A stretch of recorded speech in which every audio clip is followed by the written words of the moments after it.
Welcome back to the channel, guys. My name is Sean, and this is the Old Man of the Redwoods RC. This is where I put like some little cool intro in there if I actually had that technology yet. We'll work on that though. Put something in there. I don't know. I got an idea in my head, but we'll see how that works. But see, it's that year again, that time of the year again. Back in the truck because it's raining outside. Can't work on the cars because they're just a little wet out there. Let's see if it'll show. Yeah, you can kind of see it coming. Oh yeah, windshield's a little soaked, so it'll. Yeah, that looks a little better. Almost looks like it's hitting the lens itself.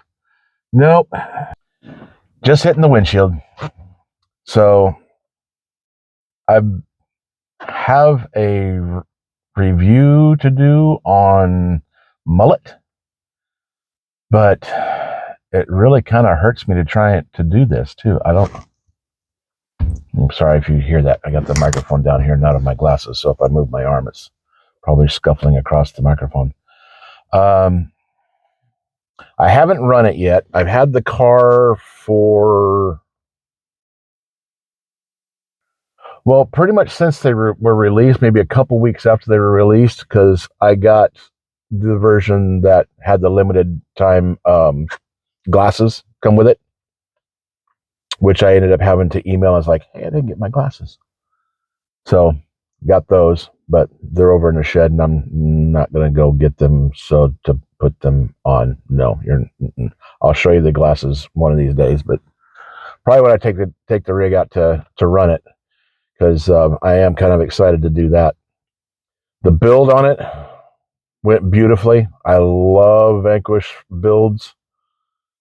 Went together so nice. I mean, they're proven axles anyway, so, but there's what everybody's been reviewing on these cars. They've just been taking them out and running them. They haven't, that I've seen anyways. I can't say that there isn't because I don't know for sure. Of how their builds went. My build went great. It went together perfectly. It's a proven transmission. It's proven axles, the whole bit. There's a few little upgrades in there, which were pretty cool. But at the same time, there's a lot of stuff in there that it just... I don't want to gripe about it, but I feel like I have to, because it doesn't seem like anybody is. So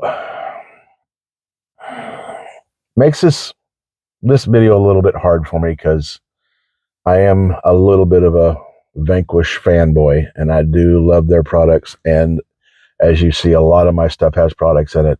Fool's Gold was a builder's kit. That's where those axles and links came from in the first place, with the Rock Pirates frame rails and all that stuff.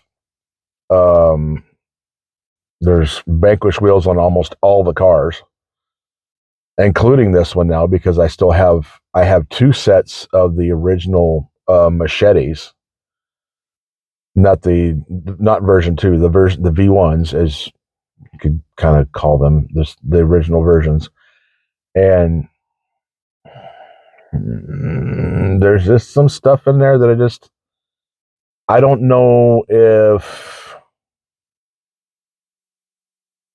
it just wasn't, if it was for cost effectiveness, or if it just wasn't caught during design, or if it was actually purposely done that way.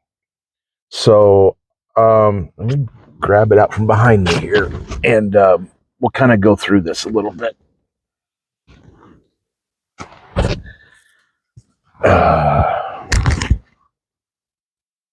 Everything went together absolutely fantastic.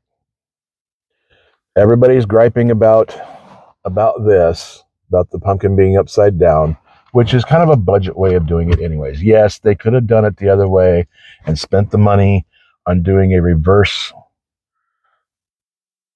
a reversed cut gear so that the third member could have stayed high.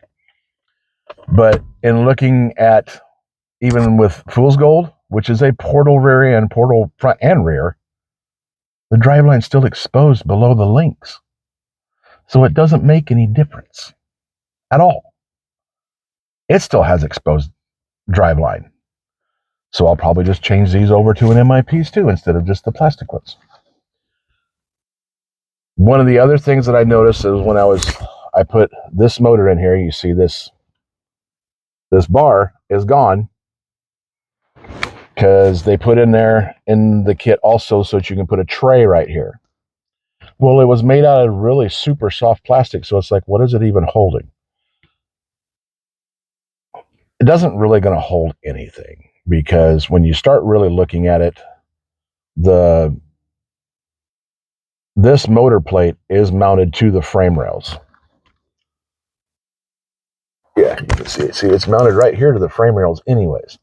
So technically, you could probably get rid of both of these, but you're going to get side-to-side movement on that motor plate because of chassis flex.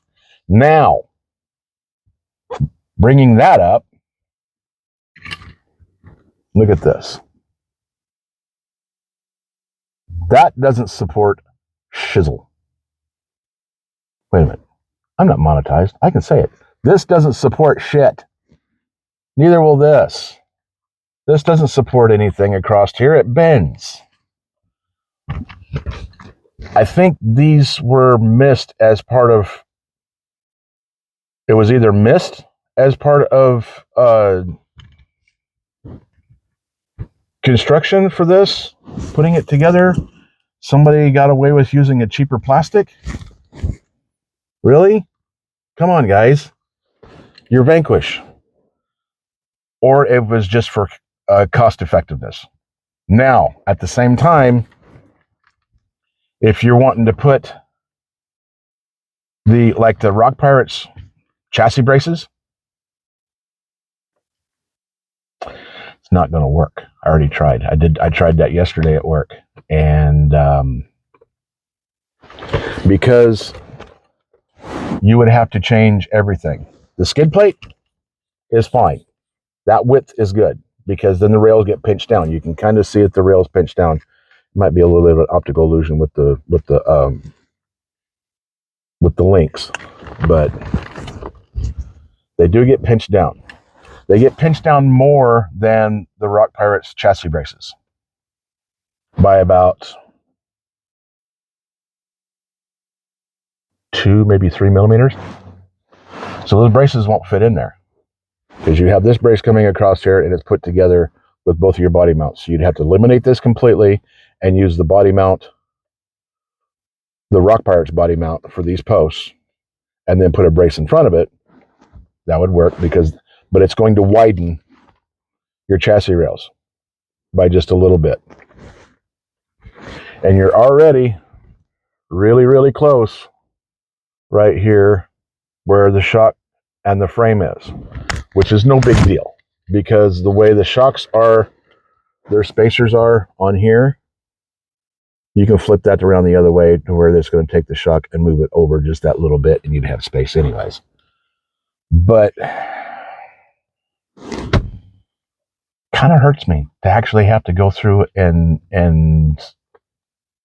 that kind of stuff. I can't wait to get this out on the rocks. Anyways, I'm still working on getting my electrics configured, because I'm still in search of my sensor wire for my RX4. So, but I had to take this brace out for this motor because it was in the way for me putting the wires in. Putting it over on the other side, the connections over here, they made it underneath, but my lower connection for my wire, which would be the upper connection on this side for the wire, was touching the length at compression. I don't know if they just missed that when they decided to do the SOA and made it a 4-link, because before, I think Was it? Yeah, it was. I think it is the passenger side, right side of the car that didn't have a link. So that was never an issue before, was when you're wiring up like the Teakins and stuff like that for the wires. Now it is. You can lower that link a little bit, but what's that going to do to your geometry? So I just took this one out completely. I'm not going to put the tray in there because with my RadioLink radio, I actually have the little 4-channel receiver, and it has a perfect little tiny spot right there for it. Look at that little landing pad for that thing. And that's all the bigger that receiver is that right there. So I'll just get my RX4, get her over here on this side, really super short wires, perfect. Dig out my sensor wire, which I'll probably have to bundle up a little bit because it doesn't need to be that long either. It probably only needs to be about that long. And it's a real long one. Get my receiver right here on the transmission, which I would love to actually be able to jumble everything up in here. And I took this little brace out that's in here in the kit, plastic also, because that servo comes all the way up in there. That way there's nothing obstructing it. It doesn't quite touch it, but it comes really, really close. So I just eliminated it just to get it out of the way. Otherwise, God, it's really a good kit. I tried using the ProBent ends on the back to maybe theoretically tried some different theories on that for the rear lower links to maybe give some more shielding for the drive line, and it didn't work. So everything went back to the stock positions back there. These bumpers are absolutely freaking hideous.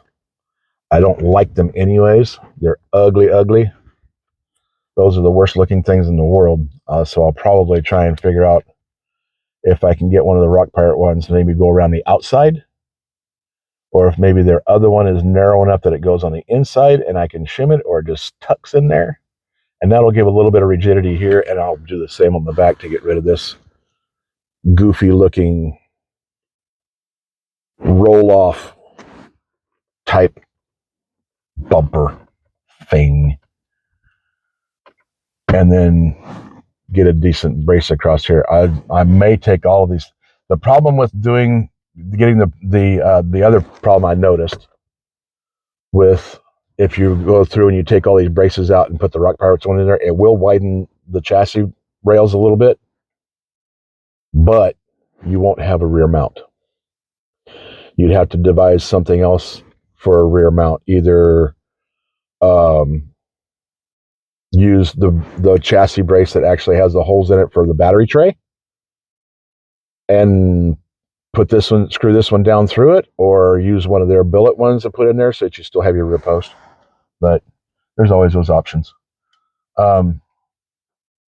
Otherwise, it's really a great, it's good stuff. It's really good stuff.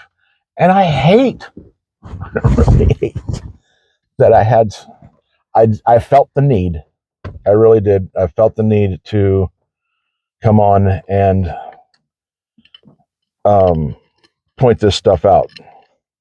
Now, the other one, the final one, I'm sorry, but the final one, the first, and that was really the first thing that irked me, because I just been sitting here looking at this since I got it built and been noticing all this stuff. And it was the first thing that I noticed when I was building this. It was the shock bodies. The shocks aren't built, okay, but we already had the seals in the shock bodies with the snap rings in there. They were already made in there. What's going to happen when you run that shock shaft through there with those seals already compressed? You cut the seals, and then what happens? They leak. And then everybody starts getting all fired up mad about their shocks leaking, and they're piece of shits because there's the junk shocks because they leak. Those haven't leaked since I built them a month and a half ago. Because I took all the seals out.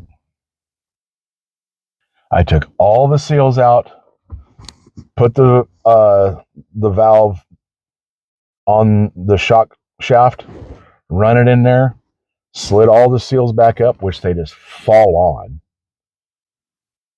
and then put them all back together with some green slime. Put them all back on there and shoved them back into their little spot up in there and put the snap ring back in. They haven't leaked since. They have not leaked at all. Those shocks are ready to rock. Yes, I did use 55 weight oil because I like the slower action anyways. And why? Why would you do that? Why didn't you just leave the whole thing in a kit and put the instructions in there on the steps to go through to put the seals in, instead of putting them already in the body of the shock, and everybody goes, oh, cool, they're already in there, and shove that damn shock shaft through there and cut them seals, and now you're all upset and mad and blaming them for you cutting the seals and making them leak. I prevented it just by simply just taking that snap ring out of there. It's a tiny little snap ring. Be careful, because it'll go flying across the room just like the Eclipse do. But yeah, just take them apart. And I'm sure a lot of you guys that already got your cars out on the trail, you've noticed this anyways as you were building it. So I'm not saying anything new to you guys, but the ones of you that just decided to just put the shock shafts in there might be mad about your shocks leaking. That one's on you, bro. Because if you paid any attention to it, you'd have noticed that you don't do that. You don't build the seals and then shove something through there. You put it all together, all nice and lightly, and then you tighten everything down at once. Just like when you're building an actual car. When you're doing it, you don't. Never mind. I'm renting. Sorry. So, anyways, no, it's a great car. It really, really is. It's a super great car. Oh, and another thing that I noticed, it's not really a gripe, but I just noticed that it was just kind of, it could have been fixed instead of this right here. Great idea. Take that whole skid off of there so that you can get to that motor. Beautiful. Problem is, you can't get to that motor, to the motor screws, because your servo's in the way. And this little single screw right here, that's what holds, one of them that holds the motor plate on. The cover. But instead of, you mounted it at the motor mounts.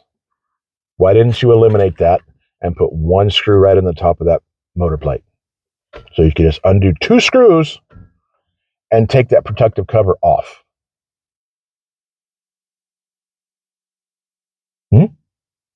Why couldn't you have done that?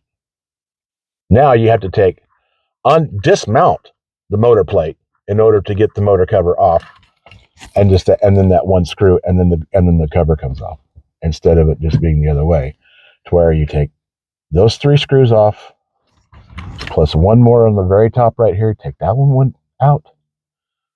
The protective cover comes off. Your bottom skid comes off. So you have to move your servo so that you can get to the motor screws. Undo your motor screws, and the motor drops out the bottom without having to pull the transmission out of the car.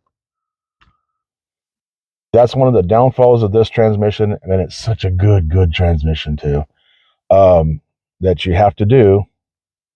You got to pull the tranny in order to switch the motors, or change a gear, or at least pull your servo out so that you can change your pinion. So, anyways, otherwise it's a really good car. Other than, I don't know about some of you guys, but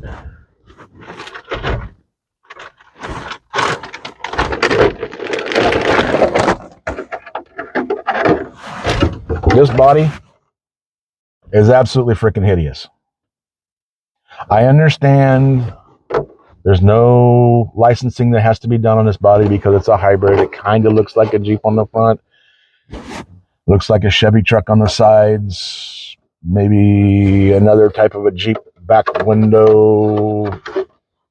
Ford Ranger. Mazda. Whatever. It's an ugly body. It's ugly. But this one is much wider than this one. This is the Anvil body. I wanted to put this one on there, but I'm going to have to probably end up using this one anyways because it fits the skid.